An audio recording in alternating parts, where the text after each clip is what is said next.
I am 75 years old now, and my hands still tremble when I think about that winter morning in 1863. My name is Sophronia Kells, and I have carried this story in my chest for all these years, waiting for the right moment to tell it. Today, as I sit in this small room with the afternoon light filtering through the curtains, I finally find the courage to share what happened, what I did that changed everything in our small Georgia town. It was February, and the cold had settled into the bones of the plantation house like an unwelcome guest. I had been working in the main house since I was 7 years old, my entire life spent between those walls that smelled of polish and privilege. At 63, my body already carried the weight of decades of labor, but my mind remained sharp as ever. That morning, I woke before dawn as always, my joints protesting against the cold wooden floor as I made my way to the kitchen. The master's family expected their breakfast precisely at 7 o'clock, not a minute earlier, not a minute later. I had learned this rhythm so deeply that my body moved through the motions without thought, lighting the stove, preparing the coffee, slicing the ham, and setting the bread to warm. But that morning, something went wrong. The stove, old and temperamental, refused to heat properly. I coaxed it, adjusted the wood, blew on the embers, but the flames remained weak and reluctant. By the time the family sat down at the table, the bread had not warmed sufficiently. It was not frozen, not spoiled, simply not as warm as Master Richard preferred. I placed the basket on the table with careful hands, hoping he might not notice, hoping this small imperfection might pass without comment. How foolish hope can be. His hand reached for a slice, and I saw his expression change. The warmth drained from his face, replaced by something cold and terrible. "Sophronia," he said, his voice quiet in a way that made my stomach clench. "Come here." I approached the table, my head bowed as expected, my hands clasped before me. 63 years had taught me how to make myself small, how to disappear even while standing in plain sight. But it would not save me that day. "Is this bread acceptable to you?" he asked. "No, sir. I apologize, sir." "The stove." I did not finish the sentence. His hand flew across my face with such force that I stumbled backward, catching myself against the wall. The room spun, and I tasted blood where my teeth had cut the inside of my cheek. But worse than the physical pain was the familiar burn of humiliation, the degradation of being struck like an animal for something so trivial. "You lazy, worthless woman," he said, standing now, his chair scraping against the floor. 60 years you have been in this house, and you still cannot perform the simplest tasks.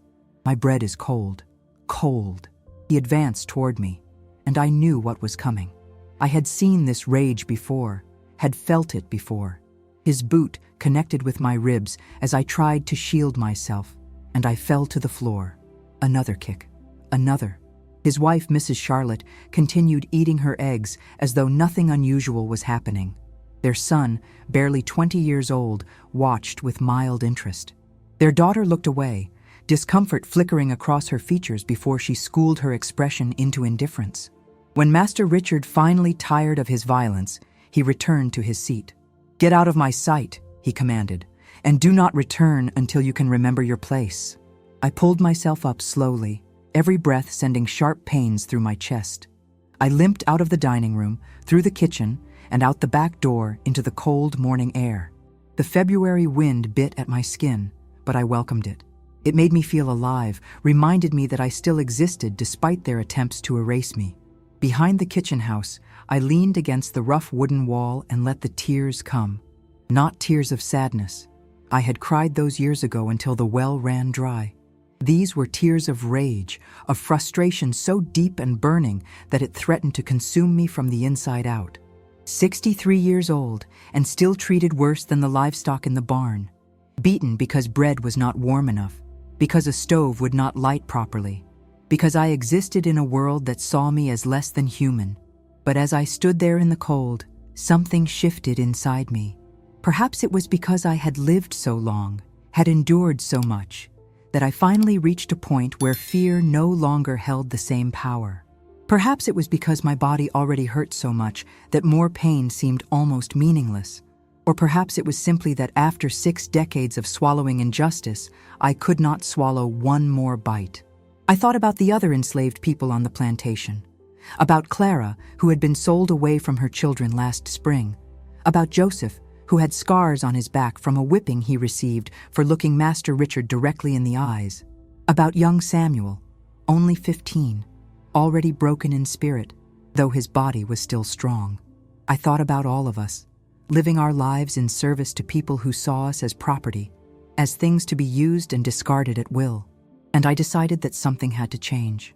I did not know what I would do, not yet.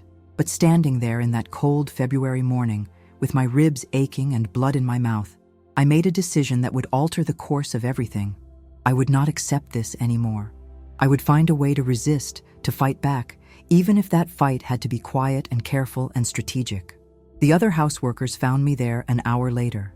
Mary, who worked in the laundry, brought me water and helped me bind my ribs with strips of cloth. Thomas, who tended the horses, brought me salve for the bruises already forming on my face and arms. They spoke in whispers, their eyes full of the same rage I felt, but had learned to hide beneath layers of survival. "You cannot let him see you hurting," Mary said softly, her fingers gentle as she worked. "You know how he gets when he thinks he has truly damaged us. It feeds something in him." I nodded, understanding. We all understood the unspoken rules of surviving in bondage. Never let them see how much they hurt you. Never give them the satisfaction of your complete destruction. Always keep some small part of yourself hidden and safe where they cannot reach it. But that day, I decided to add a new rule to my survival. Find justice, even if it must be silent and invisible. Make them pay, even if they never know the debt has been collected. 3 days passed before I could move without wincing. The bruises on my ribs turned deep purple, then sickly yellow-green. Master Richard did not apologize. Of course he did not. In his world, one did not apologize to property for necessary discipline. He barely looked at me when I resumed my duties, except to ensure his meals were served on time and at the proper temperature. But those 3 days of reduced duties gave me something I rarely had. Time to think, time to observe, time to plan. I had spent my entire life in that house, and I knew its rhythms better than anyone. I knew that Master Richard took his coffee at precisely 6:30 each morning, that he counted his money every Thursday evening in his study, that he met with other plantation owners on the first Monday of each month to discuss crops and commerce and the troublesome matter of enslaved people who dared to seek freedom. I knew where every document was kept, which floorboards creaked, which servants could be trusted, and which had been broken so thoroughly that they reported everything to the master in exchange for small privileges. I knew something else too, something I had learned from decades of careful listening while serving meals, while cleaning rooms, while standing so still and quiet that they forgot I had ears and a mind. I knew that Master Richard was afraid, terrified, actually. The war had been raging for nearly 2 years, and though he spoke confidently about Confederate victory when guests visited, I had heard him pacing at night, had seen the letters he received from the front, had watched his hands shake when news arrived of Union troops advancing southward. He was particularly afraid of one thing: losing his property, both his land and those of us he enslaved. He kept meticulous records of ownership, afraid that in the chaos of war, someone might challenge his claims. These documents lived in a locked drawer in his study, but I had seen the key's hiding place years ago, had watched him retrieve it countless times when he thought no one was paying attention. The seed of my plan began to germinate during those 3 days of healing. If I could access those documents, if I could somehow use them against him, perhaps I could create consequences for his cruelty. But how? I could not read well. I had been taught only enough to understand basic instructions and labels. And even if I could read the documents, what would I do with the information?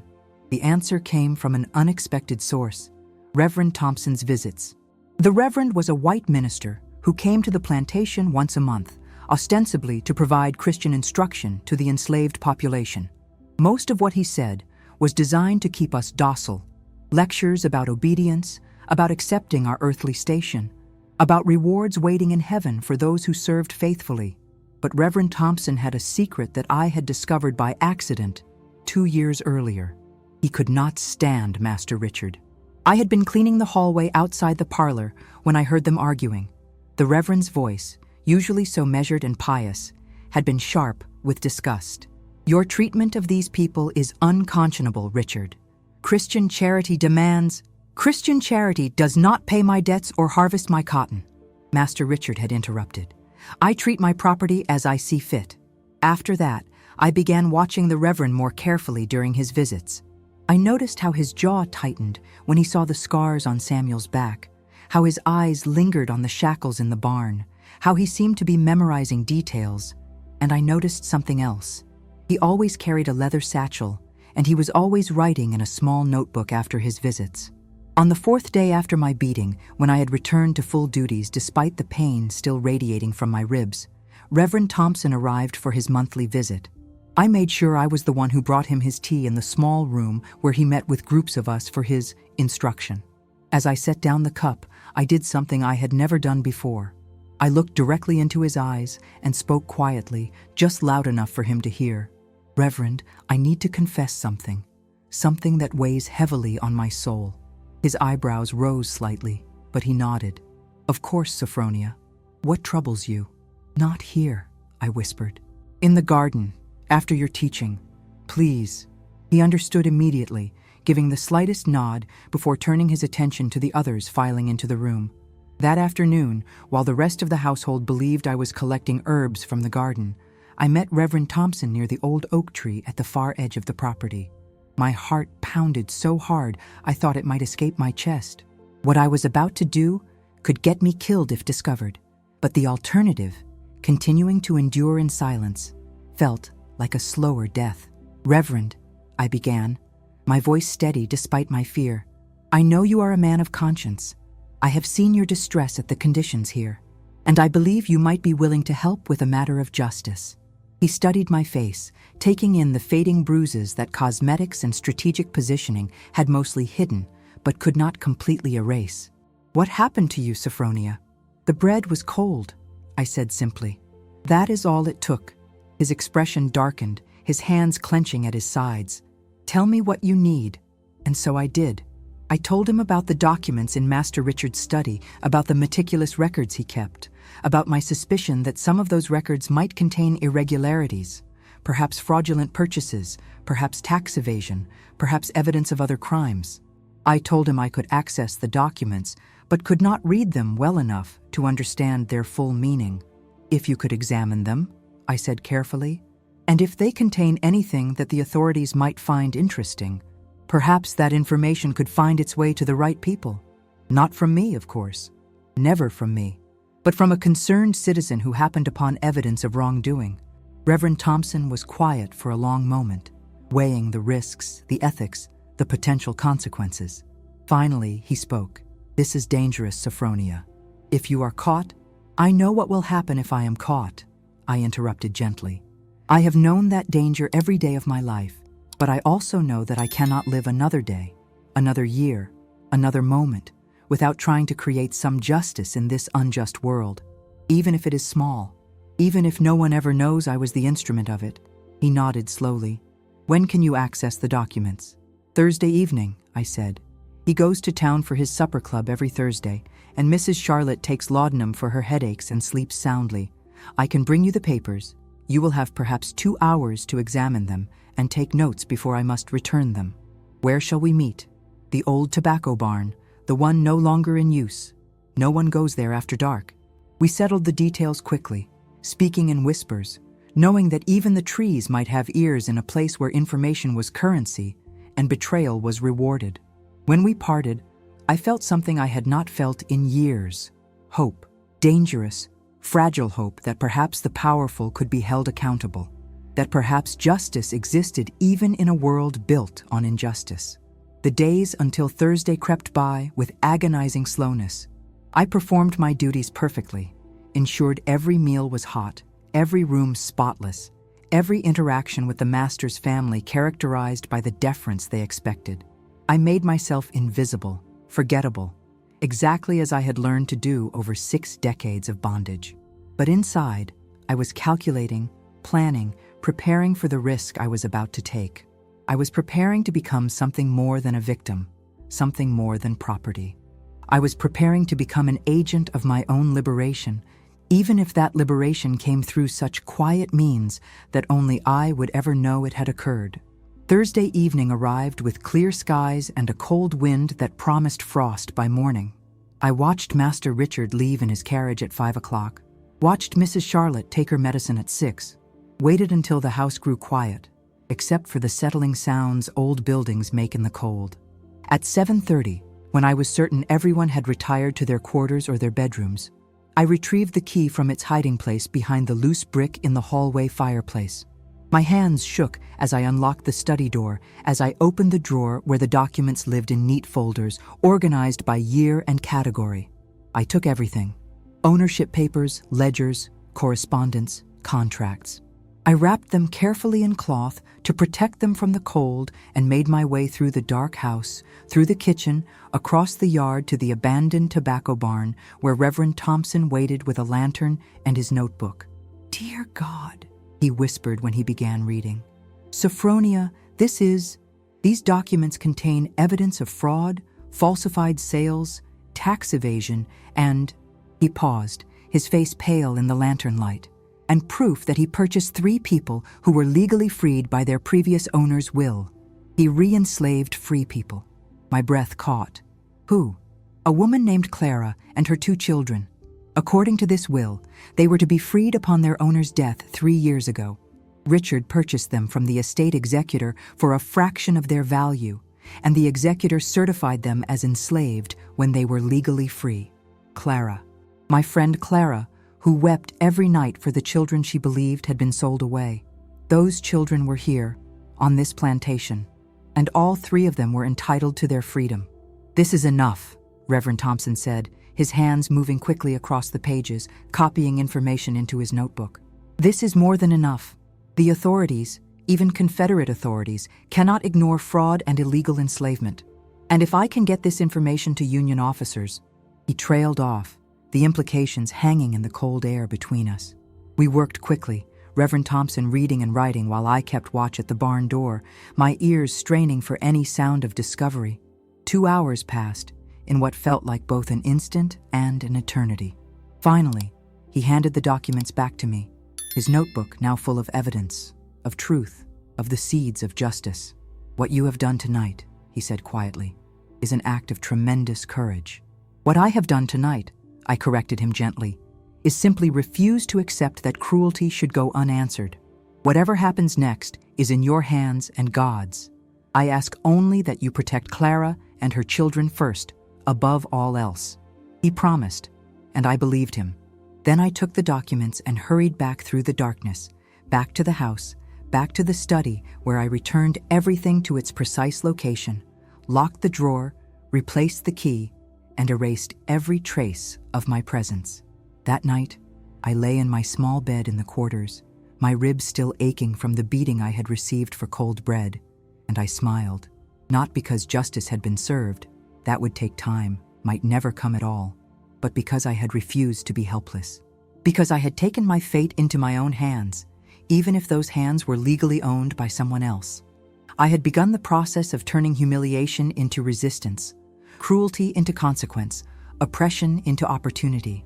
And whatever came next, I would face it knowing that I had not accepted my degradation in silence. The revolution, I realized, does not always announce itself with trumpets and armies. Sometimes it begins with an old woman, a stack of documents, and the refusal to let injustice have the final word. Morning came too quickly. I woke with the same aching ribs, the same tired body, but something inside me had shifted. I moved through my duties with a strange lightness, as though I had set down a burden I did not know I was carrying. The bread was perfect that morning, warm, golden, exactly as Master Richard preferred. He did not acknowledge it, of course. Perfection was expected, not praised. 3 days passed in ordinary routine. I began to wonder if Reverend Thompson had changed his mind, if the risk had seemed too great upon reflection, if the documents I had risked everything to share would gather dust in his study instead of reaching hands that could use them for justice.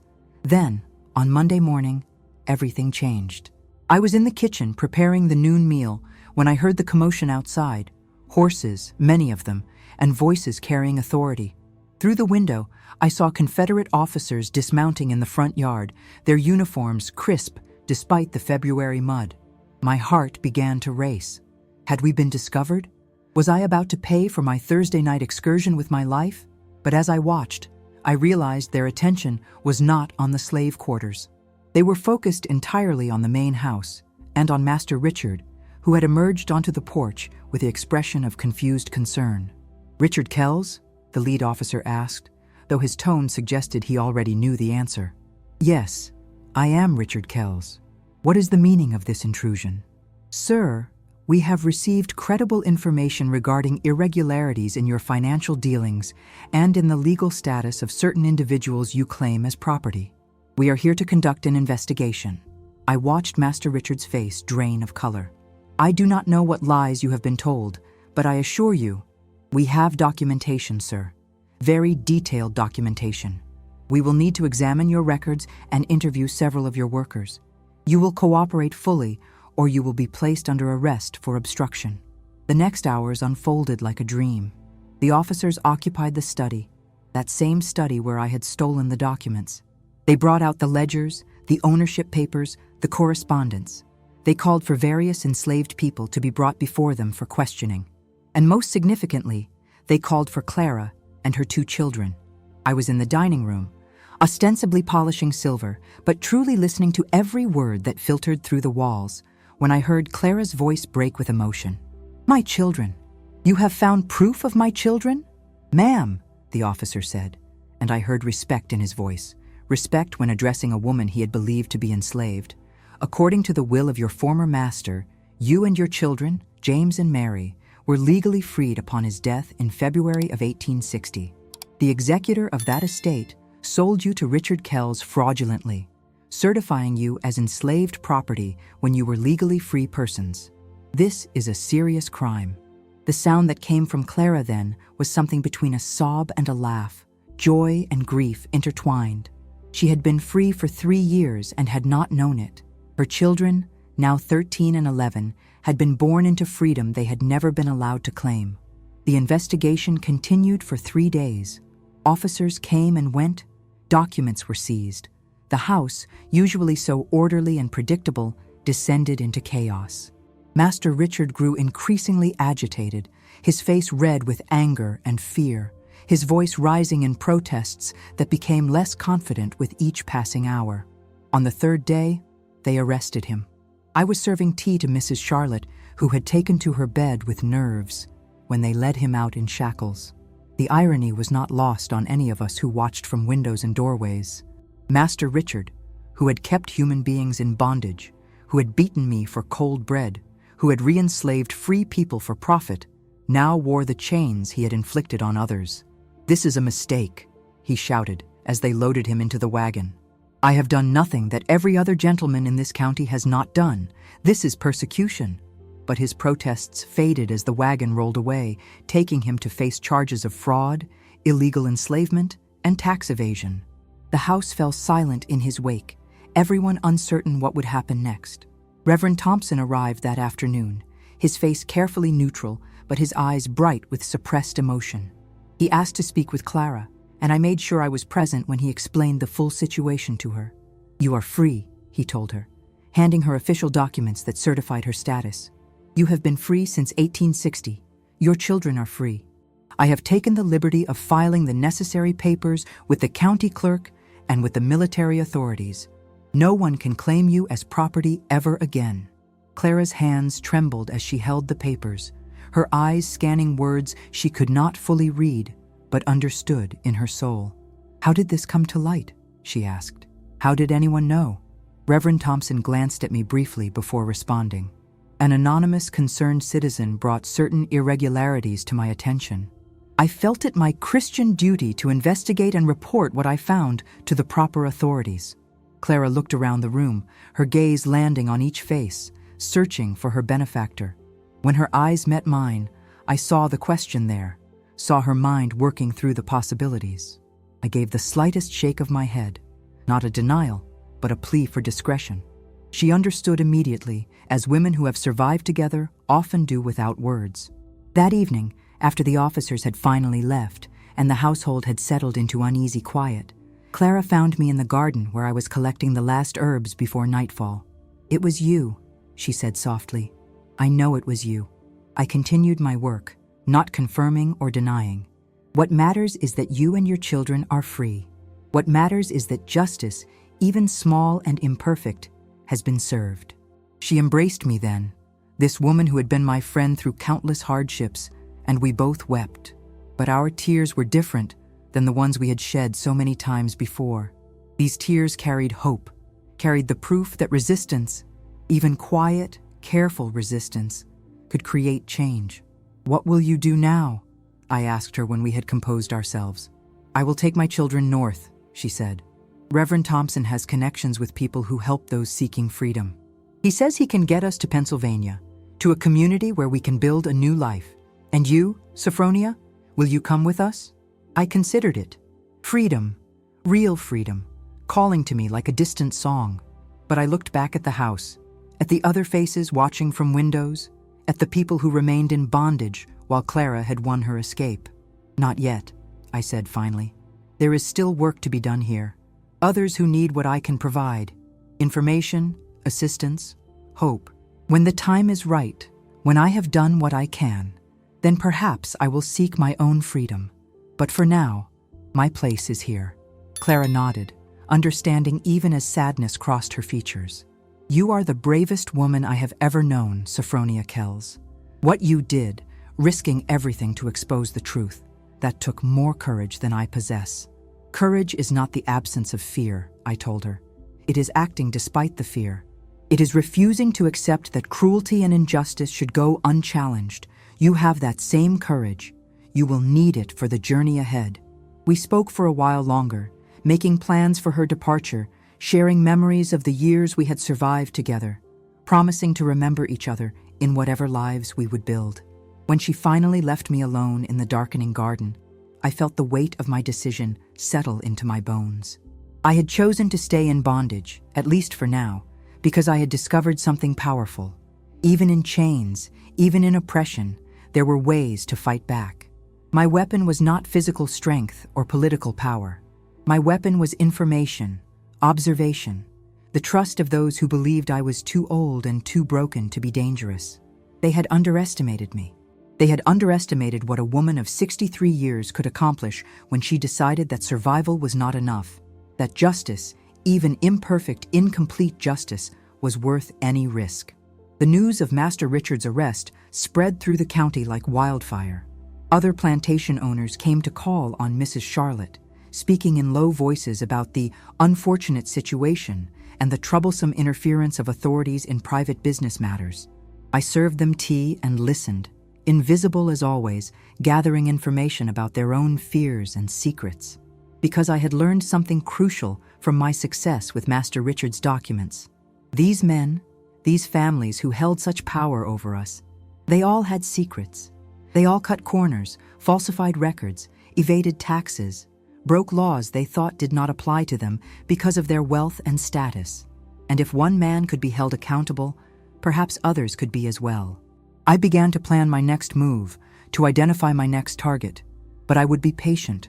I would wait for the right moment, gather the right information, find the right ally to deliver justice, because I understood now that this was my purpose in these final years of my life, not simply to survive, but to resist, to undermine, to create consequences for those who believed they could act with impunity. Master Richard would eventually be released. His connections and his money would protect him from the full weight of justice, but he would never recover fully from the humiliation, from the seizure of his assets, from the knowledge that someone, he would never know who, had orchestrated his downfall. And every time he wondered who had betrayed him, every time he looked at the faces of those he enslaved and wondered which one had been clever enough, brave enough to strike back, that would be its own form of justice. As for Clara and her children, they left on a cold Thursday morning, 3 weeks after the investigation began. Reverend Thompson came for them in his carriage, concealing them beneath blankets and supplies for the first leg of their journey to freedom. I stood in the kitchen window and watched them go, my heart full of joy for their escape and sorrow for those of us who remained. But I did not despair. Because I knew now that even in the darkest circumstances, even under the most complete oppression, the human spirit could find ways to fight back. And I knew that I would continue that fight, quietly and carefully, until the day I could no longer lift my hands or think my thoughts. They had beaten me for cold bread. They had thought that violence would reinforce my submission, would remind me of my powerlessness. Instead, they had awakened something in me that had been sleeping, a determination to ensure that cruelty would have consequences, that injustice would not go unanswered, that even those who seemed most powerless could wield power in unexpected ways. This was my revolution. Quiet, invisible, but no less real for its silence. Winter gave way to spring, and the plantation struggled to find its rhythm without Master Richard's daily presence. He remained in county custody, awaiting trial on multiple charges, though his lawyers worked tirelessly to delay and dismiss the case. Mrs. Charlotte ran the household with increasing desperation, her laudanum doses growing more frequent as she grappled with social shame and financial uncertainty.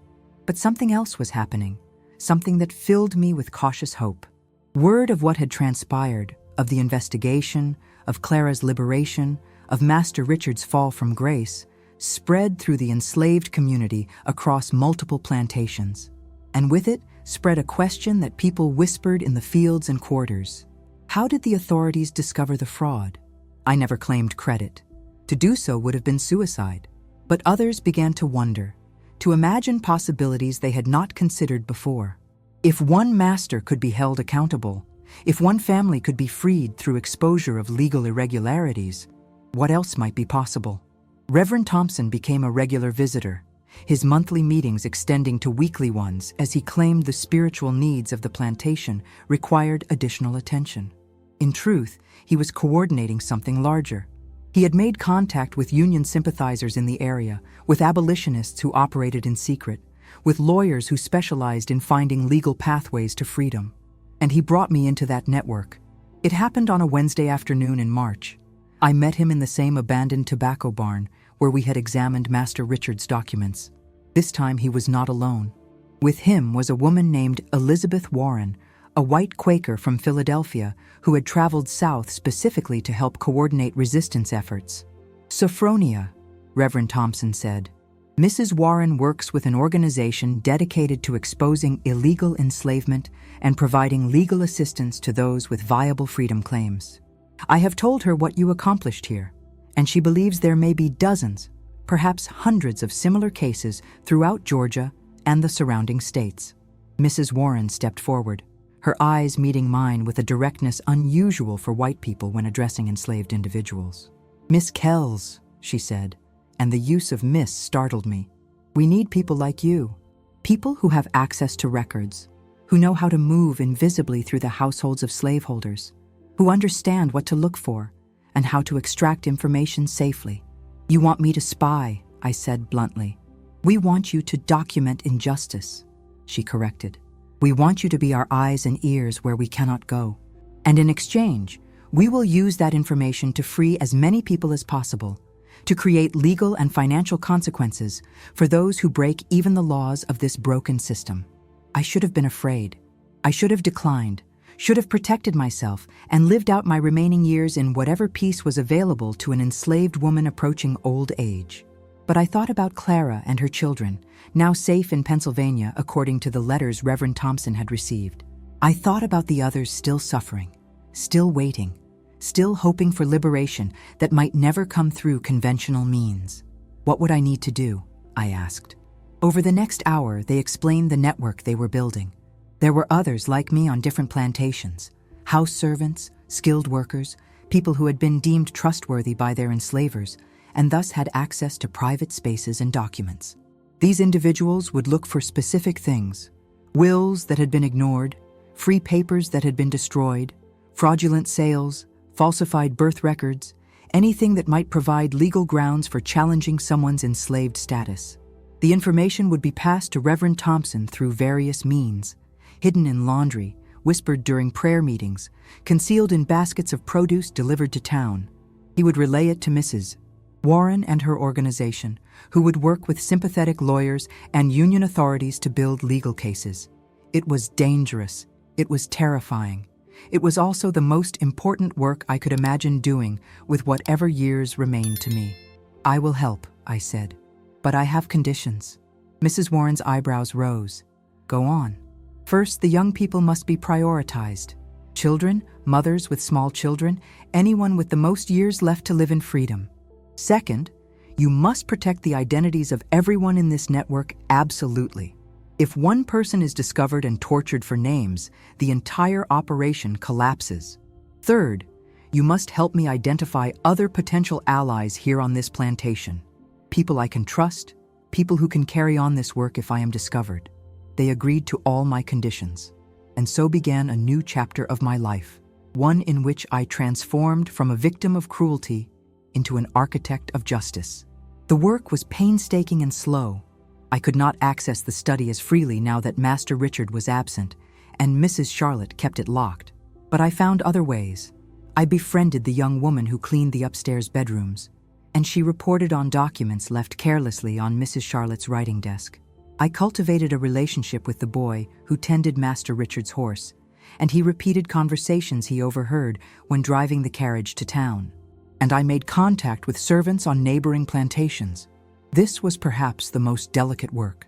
I began attending the monthly gatherings that enslaved people from various plantations were permitted for religious services. There, amid the singing and praying, I watched and listened. I identified those who seemed observant, intelligent, discreet, and slowly, carefully, I approached them. Martha, who worked in the big house on the Thompson plantation, no relation to the Reverend, became my first recruit. She was younger than me, only 45, but she had the same sharp mind and the same burning desire to create change. Her master kept meticulous records, and she had learned to read by candlelight over many years. I can get you copies, she whispered during a prayer service in April. He has a will that frees all of us upon his death, but his son plans to destroy it. I have seen the correspondence where they discuss it. If I could get that will to someone who could preserve it legally. I connected her with Reverend Thompson. Within 2 weeks, certified copies of the will had been filed with 3 different courts and with union authorities. When the master died, which could be any day given his age and failing health, his son would not be able to simply destroy the evidence of their intended freedom. Other cases followed. A man named Isaiah on the Blackwell plantation discovered that his wife had been born free in Pennsylvania and had been kidnapped and sold south as a child. We helped him gather documentation of her birthplace and her legitimate parentage. A woman named Ruth found baptismal records proving she was the illegitimate daughter of her current master, making her enslavement legally questionable under Georgia law. Each case was different. Each required careful investigation, patience, and risk. But slowly, steadily, we were building a network of resistance that operated in the shadows, that used the slaveholders' own laws and records against them. By summer of 1863, our efforts had freed 17 people through legal challenges. 17 souls who walked out of bondage not through escape or military liberation, but through the careful documentation and exposure of their master's crimes and frauds. 17 people who owed their freedom to a network of elderly servants, trusted slaves, and white allies who refused to accept that injustice should go unchallenged. And the fear this created among slaveholders was perhaps as valuable as the liberations themselves. Plantation owners began to realize that their secrets were not safe, that their enslaved workers were not the ignorant, helpless property they had imagined. Some responded with increased cruelty and surveillance. Others began to treat us marginally better, afraid of what we might report, what we might document, what we might use against them. I turned 64 that summer, my body growing more frail even as my purpose grew stronger. The beating I had received for cold bread had left lasting damage to my ribs, and I moved more slowly now, with more pain. But I also moved with more intention, with the knowledge that my life had meaning beyond mere survival. One evening in August, Reverend Thompson brought me news that made all the risk worthwhile. "The military has received our documentation on the Davidson plantation," he said, his voice tight with emotion. 23 people, an entire family group spanning 3 generations, were freed yesterday. They had been illegally held for over a decade after their original master's will specified their freedom. And Sophronia, One of them was a woman named Sarah, who asked specifically to thank whoever had brought this information forward. She said she remembered you from gatherings years ago, said you had always been kind to her. I had not remembered Sarah specifically among the hundreds of faces I had encountered over the decades, but knowing that my work had restored freedom to someone who remembered my kindness created a feeling I cannot adequately describe. It was as though every beating, every humiliation, every moment of suffering had been transformed into something redemptive, something that justified the pain. "How many more?" I asked. "How many more cases do we have evidence for?" "Dozens," he said. "Your network has uncovered dozens of instances of fraud, illegal enslavement, destroyed wills, falsified records. We are working through them systematically, prioritizing the cases most likely to succeed and those involving the youngest victims. Mrs. Warren says our operation here in Georgia has become a model for similar efforts in other states." I nodded, satisfied. This was not the dramatic revolution some imagined. No battles, no grand speeches, no public recognition. This was revolution through paperwork, through patience, through the steady accumulation of truth, used as a weapon against injustice. But it was real, it was effective, and it was changing lives. That night, I lay in my small bed and thought about the cold bread that had started all of this. Master Richard had beaten me to reinforce my powerlessness, to remind me that I existed at his mercy, that my pain was meaningless to him. He had meant to break me further, to ensure my continued submission. Instead, he had awakened something that would contribute to the unraveling of the very system he relied upon. His cruelty had transformed a tired old woman into a revolutionary, had given me purpose in my final years, had created ripples that spread far beyond his plantation and his imagination. I smiled in the darkness, despite the pain in my ribs, despite my uncertain future, despite everything, because I had discovered the most powerful truth of all. They could own my body, could control my labor, could beat me for cold bread, but they could not control how I would respond to that cruelty. They could not prevent me from using their own laws against them. They could not stop me from creating consequences for their actions. I had taken my humiliation and transformed it into resistance. And that transformation, that refusal to accept cruelty without response, was a victory they could never take away from me. Autumn arrived with the smell of smoke on the wind, not from chimneys, but from distant battles. The war crept closer to our county with each passing week. We heard stories of Union troops advancing, of plantations burned, of enslaved people fleeing to freedom behind Union lines.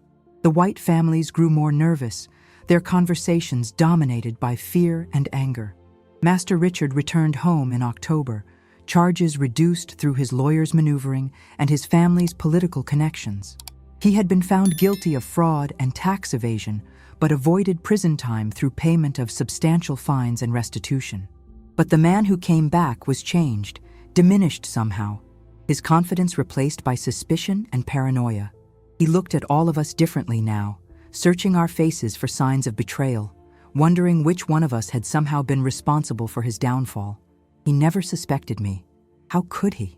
I was just Sophronia, the old kitchen woman who moved slowly and spoke little, who had served his family for nearly 60 years. I was part of the furniture, barely human in his perception. His return complicated my work. He locked everything now, kept documents on his person, watched the servants with new wariness.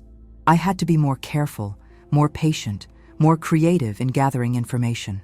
It was during this time that I made a mistake, a small one, but nearly fatal.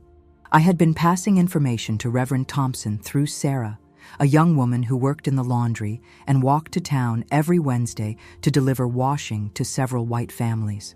She would hide my notes in the folds of clean linens destined for the Reverend's household. But in November, Sarah was stopped by the overseer on her way to town. He went straight for the linens, unfolded them methodically, found the note I had written describing irregular contracts Master Richard had recently made with a slave trader. Sarah did not betray me. Even when they took her to the barn and whipped her, even when they locked her in the root cellar without food or water for 2 days, she did not speak my name. She told them she had found the note, did not know who had written it, had been planning to destroy it out of fear. They did not believe her, but they could not prove otherwise. The incident sent shockwaves through our network. If they were searching for evidence of information gathering, if they suspected someone was documenting their activities, we were all in danger. I made the difficult decision to pause my work. For 3 weeks, I sent no information, made no observations, did nothing that might draw attention.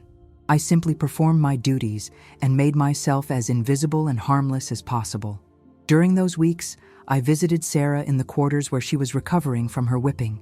The scars on her back were raised and angry, and infection had set in despite our best efforts with herbal treatments.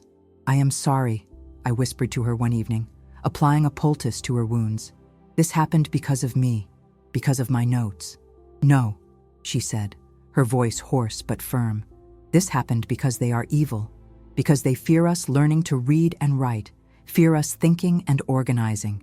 You have nothing to apologize for, Miss Sophronia. What you are doing, what we are all doing, that is the most important work in the world." Her words strengthened me, but they also reminded me of the terrible cost of this resistance. Sarah would carry those scars for the rest of her life. I was 64 years old. I had lived a long life by the standards of enslaved people. I was prepared to die for this work if necessary, but I was not prepared to let others die because of my actions. I sought counsel from Reverend Thompson and Mrs. Warren, who came to the plantation under the guise of conducting a religious retreat.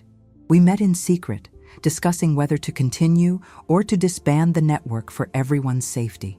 "The danger has always been present," Mrs. Warren said. "What happened to Sarah was terrible, but it could have been worse. We have freed 42 people in the 8 months since this network began operating. 42 souls who would still be in bondage if not for this work." The decision ultimately came down to the network members themselves. Reverend Thompson visited each person individually, explained the increased dangers, and gave them the option to withdraw without judgment. Not a single person chose to stop. Not Martha, not Isaiah, not the dozen others who had joined our cause across multiple plantations, and not Sarah, who told Reverend Thompson from her sickbed that she would continue passing information as soon as she was able to walk to town again. Their courage humbled me. Their determination renewed my own. We adapted our methods, created new ways of passing information that did not rely on written notes. We used songs with coded meanings, patterns in the way laundry was hung to dry, specific flowers placed in windowsills. And we continued the work.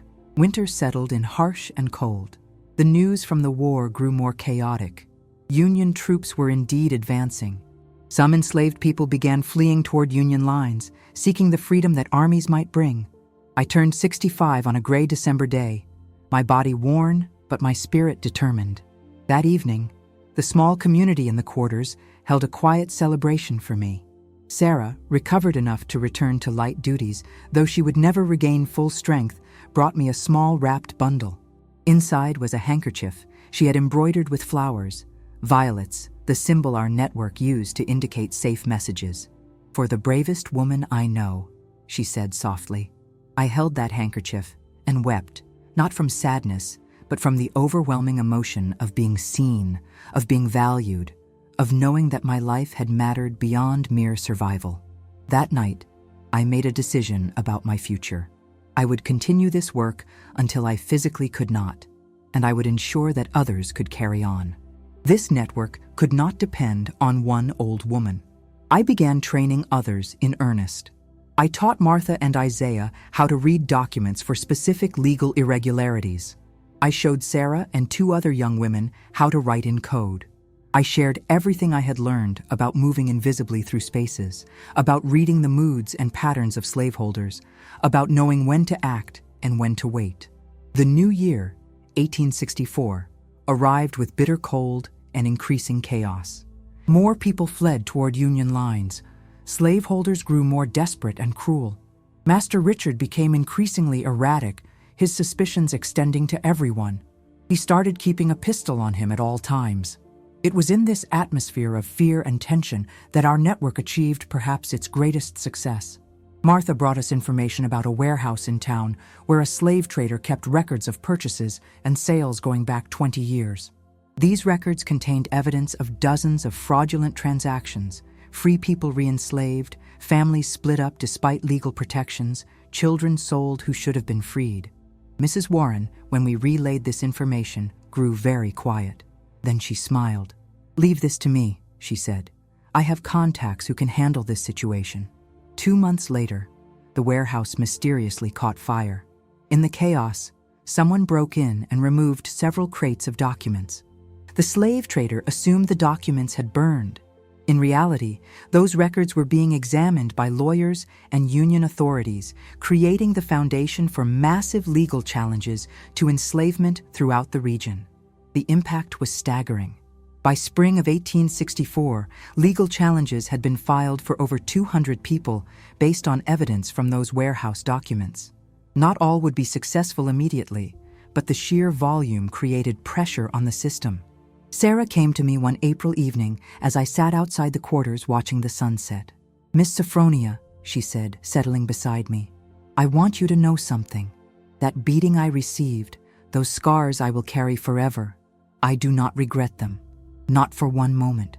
Because they are proof that I fought back, that I was part of something larger than myself.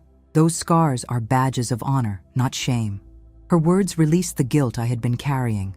If she did not regret the price she had paid, if she saw her scars as evidence of courage rather than victimization, then perhaps I could forgive myself for the role I had played in her pain. As spring turned to summer, the war intensified around us. We heard cannons in the distance, saw smoke from battles fought miles away. Union troops drew closer, and with them came the promise and chaos of liberation. Master Richard chose to stay, determined to hold on to his property until the bitter end. But he was fighting a losing battle, and somewhere deep down, he knew it. In July, Union troops finally arrived in our county. The transformation was immediate and disorienting. Soldiers wearing blue uniforms rode through the plantation gates. Master Richard emerged from the house with his pistol, but one look at the armed troops convinced him to lower it.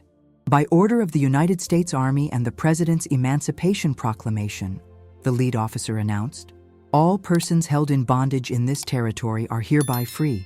You are no longer property. You are free citizens under the protection of the United States government." The words hung in the air, almost incomprehensible after a lifetime of bondage. Free.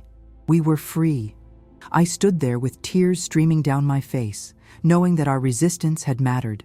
The network we had built, the people we had freed through documentation and legal challenges, the courage we had demonstrated, all of that had kept hope alive until this moment arrived. That evening, I gathered with the others who had been part of our resistance network.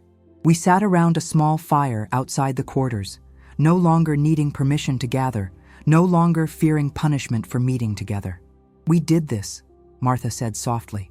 "Not just the Union troops, not just the proclamation. We fought for this in our own way. We created this moment through our resistance." I looked around at their faces, young and old, scarred and strong, exhausted and hopeful. These were my people, my fellow revolutionaries, my proof that resistance was possible even in the darkest circumstances. "I am 65 years old," I said, my voice carrying in the quiet evening air. "I was beaten because bread was cold. That beating was meant to break me, to remind me of my powerlessness. Instead, it awakened something in me that changed everything." I pulled out the embroidered handkerchief Sarah had given me. "This work we have done together will be remembered. Maybe not in history books, maybe not with monuments, but it will be remembered by the 42 people we freed before the troops arrived, by the 200 whose cases are still pending, by everyone whose lives we touched through our refusal to accept oppression without resistance. The beating I received for cold bread had changed my life, but not in the way Master Richard intended. Instead of breaking me, it had awakened me to my own power, to the possibility of resistance, to the truth that courage and intelligence could triumph over cruelty and oppression. That was the real shock to the city, to the system, to everyone who had underestimated what an old woman could accomplish when she decided that survival was not enough, that justice was worth any risk.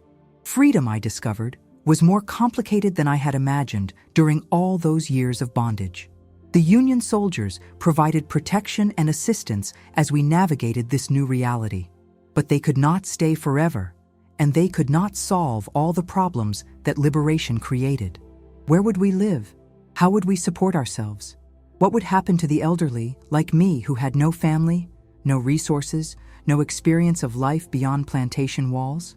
These questions hung over all of us as we tried to understand what freedom actually meant.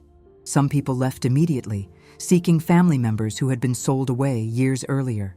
Others stayed, uncertain where to go, accepting wages from Mrs. Charlotte to continue working the land, though now as employees rather than property. I stayed, at least initially. My body was too worn for long travel, and I had work yet to complete. The legal cases we had built through our resistance network still needed attention. Mrs. Warren returned with a team of lawyers, and I spent weeks helping them document testimonies, locate witnesses, verify records we had gathered. The work was tedious but crucial. Master Richard faced additional charges related to the warehouse records, evidence of his participation in the fraudulent enslavement of multiple people. This time, with Union authorities in control, justice came more swiftly. He was convicted, fined substantial amounts, and lost most of his remaining assets. The plantation was eventually seized and divided among formerly enslaved families. He lived out his remaining years in reduced circumstances, his power and wealth stripped away. I saw him once, months after liberation, walking through town, a diminished man, shoulders hunched, eyes downcast. He did not recognize me, but I recognized him, and I felt only tired relief that he could no longer hurt others. Reverend Thompson established a school for formerly enslaved people, and though I was 65 and my eyes strained with the effort, I attended classes. I learned to read properly, not just the rudimentary skills I had taught myself, but genuine literacy. I read newspapers, books, the Emancipation Proclamation with my own eyes.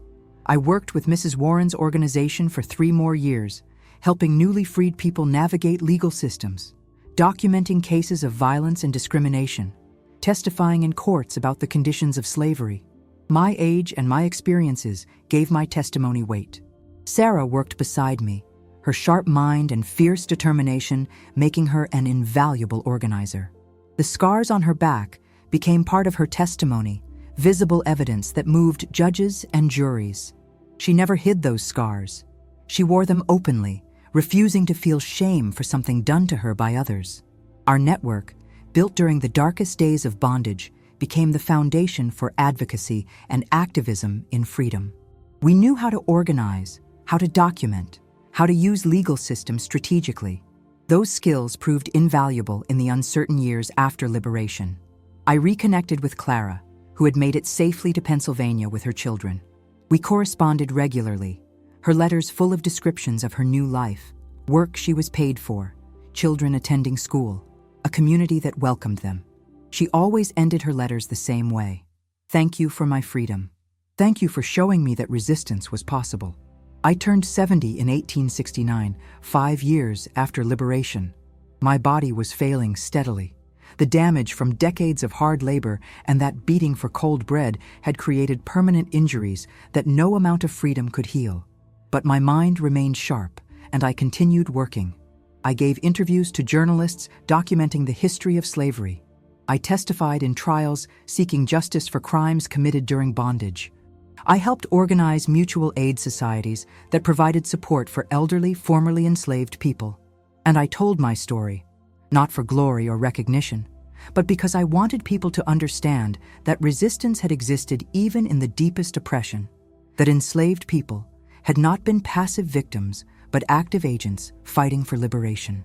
Sarah visited me often during my final years. She had taken on leadership roles in multiple organizations fighting for civil rights, education access, and economic justice. None of this would have happened without what you started, she told me one evening. That network you built, the courage you showed, that inspired all of us. I was just one old woman who got tired of being beaten, I said with a slight smile. No, she corrected me gently. You were a revolutionary who understood that resistance takes many forms. You were extraordinary, Miss Sophronia. History may not remember your name, but everyone whose life you changed, we remember. I died in my sleep in October of 1872, 2 months past my 75th birthday. Sarah found me the next morning, peaceful and still, my hands folded across the embroidered handkerchief, the one with violets, the symbol of our resistance. They buried me in the small cemetery for formerly enslaved people, and Sarah gave the eulogy. She told the story of the cold bread and the beating, of the resistance network and the lives freed, of an old woman who had refused to accept injustice. Sophronia Kells was beaten because bread was cold, Sarah said to the gathered mourners. But what she did next shocked not just the city, but the entire system of slavery. She proved that even those who seem powerless have power. She proved that resistance is always possible. The mourners, dozens of people whose lives Sophronia had touched, bowed their heads in respect and gratitude.